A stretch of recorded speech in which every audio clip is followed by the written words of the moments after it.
watching the movie with Kevin James there, Here Comes the Boom. Yeah. And it's a great premise in that show, but when they got to him making it on an undercard on a UFC event, they said that if he won the fight, he was going to get $50,000. I mean, and I don't want to use an example of one guy, but I can't now because he's not with me anymore. But Kamal, when he was fighting on the main event on a versus card, the main event, he wasn't even making a fraction of that.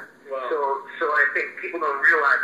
I think one thing that people should look at is the fact that fighters do not make anywhere near as much as boxers do. You know, MMA fighters, they don't make anywhere near as much as boxers do. Okay.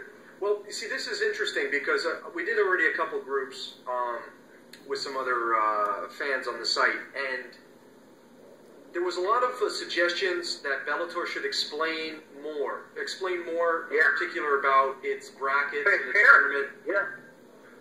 I would actually think since you're doing it at a tournament level, they could even, they could do the purse, for whoever wins the Bellator tournament gets X amount of dollars, to let people know what their fighters are making.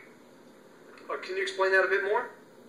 Yeah, I wouldn't say like each individual fight, but if you win the Bellator tournament, if you say you win this tournament, you're going to get a big trophy and and X amount of dollars. Oh, I think that would be kind of cool because it would show the fans how much fighters make. I don't know if it, a lot of people would say it's not even relevant to the fans how much the fighters are making. It's just that to me, it's always been kind of a pet peeve that in MMA you make so much less than you make in boxing. Boxers make so much more money.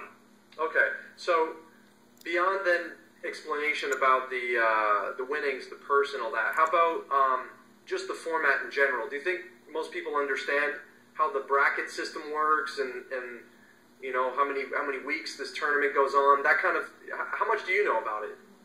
I honestly don't know a lot. I haven't really followed it all that closely. I've tried to watch Bellator. I know you guys have asked me to, but and I have a DVR it a couple times, but I haven't really had the opportunity to sit down and watch the whole thing and study how these brackets are going. And I understand it though. It's still only one fight a night. I think a lot of people get confused when they hear tournament because if you're an MMA fan, old school, going back to the early 90s, you're thinking that when they say tournament, they're talking about a one-night tournament. You had me do that thing with Mike, with my buddy Mike Ellis, when we were asking each other questions about UFC and Bellator, and he mentioned that he actually was under the impression that it was an old school, one-night tournament. Other organizations have done that as well. Extreme Fighting did that in the beginning. Pride, Japanese organizations, and here in the United States, there's some of the smaller MMA groups, especially as you get into the deep south here, a lot of them still do those one-night tournament deals where you're fighting more than once. But in the Bellator, the guys are only fighting once, as I understand it. Oh, okay. A night. Okay.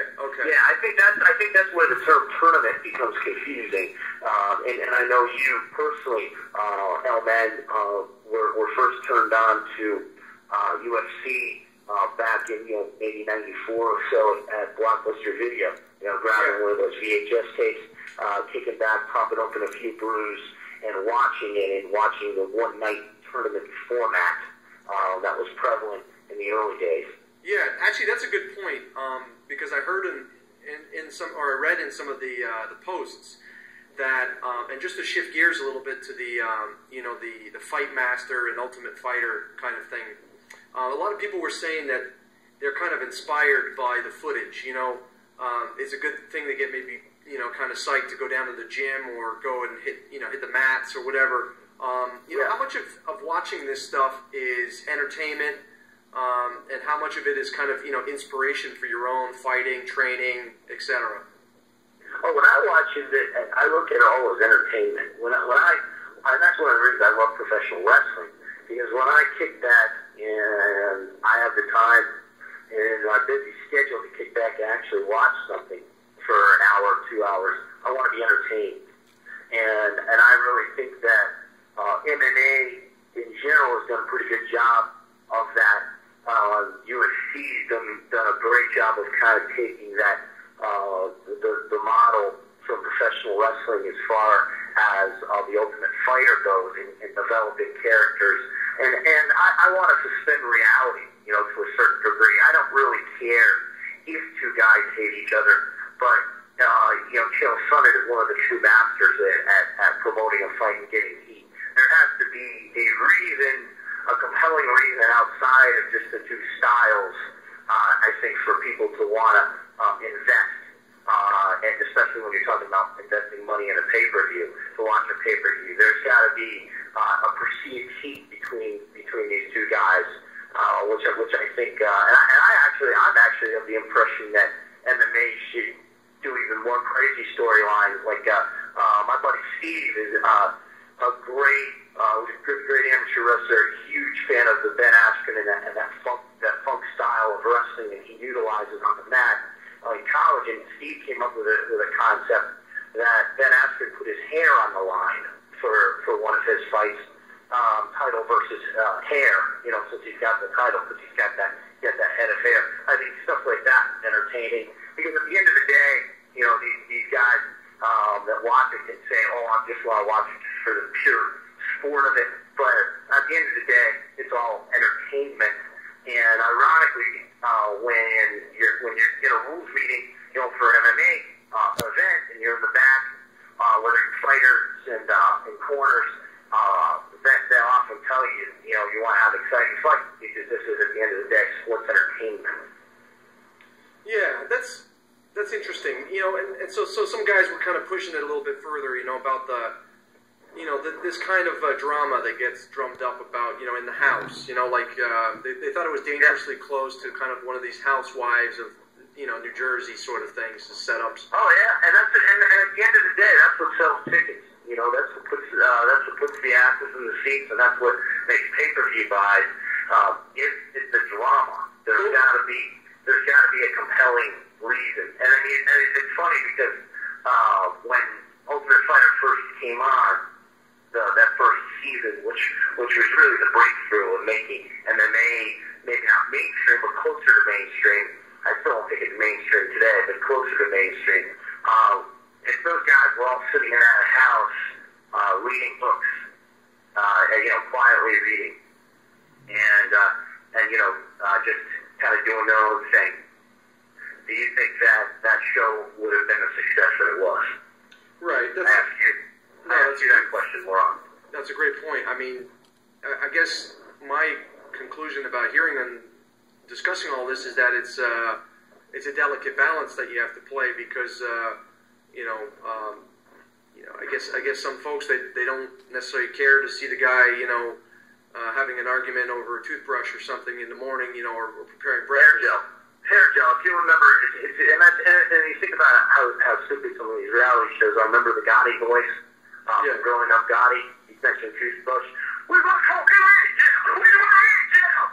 We want fucking hair gel. And he's running around, screaming and yelling. He wants his hair gel because he can't find it. Yeah. And I'll tell you, that got the ratings. And there were even a lot of people who did goofs and spoofs of that on YouTube. So I think that a lot of the fans think it's cool to say, I don't want to see anything sensational. Yeah. I want this thing to be straight laced and blah blah blah. But at the end of the day, I think that bores the majority of fans. And I think if you want to broaden the base, and continue to broaden the base of fans, you've got to have this theatrical. Okay. It's got to be entertaining. I'd like to test your kind of projective imagination, if I could. Could you describe for me two different people? The first person being a typical UFC fan, and then a typical Bellator fan, in any order you desire. Wow, that's good, because I don't know if there's a difference, but I think that here's what I would say. I would say that I would venture to guess. I don't have any statistical data to back this up, but I would venture to say that the majority of people that watch Bellator also watch the UFC. But I doubt it's the other way around. Okay. If that makes any sense. I don't think that, and I think Bellator was very smart that they went on Spike TV, but I don't think that they got any new fans, because the UFC got a ton of new fans when they, I don't think that Bellator's really done anything to get any new fans. I have some ideas of how it might be able to get some new fans. But I don't think that they've done anything to get any new fans that weren't already UFC fans. Wow. Okay. And so, what's that exclusive group then that's not watching Bellator, that's watching UFC?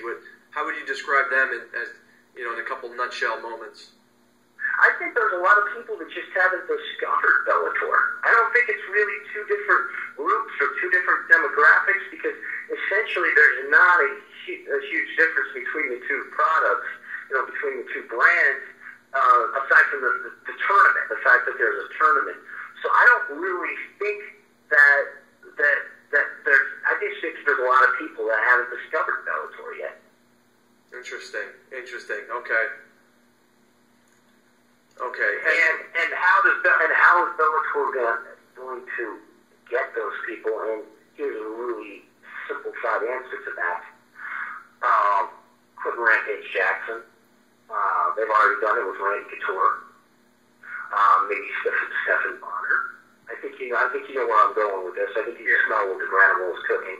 You get the UFC guys that are already branded names and already have a fan base over to Bellator. Frank Shamrock and Pat Miletich, commentators.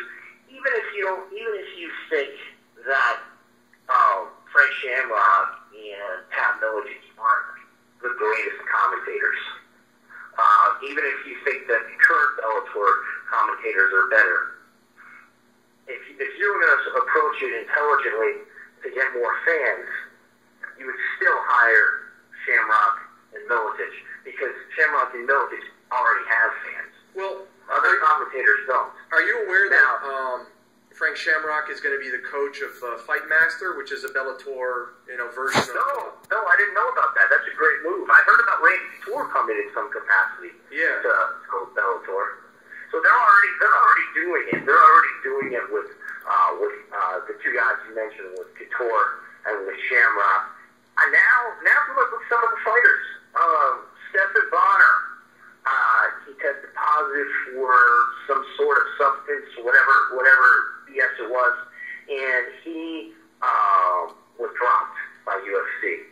But Stephen Bonner and Forrest, if they could do this, let me just give you the Bellator dream match right now. Yeah. I will put Bellator on the map overnight.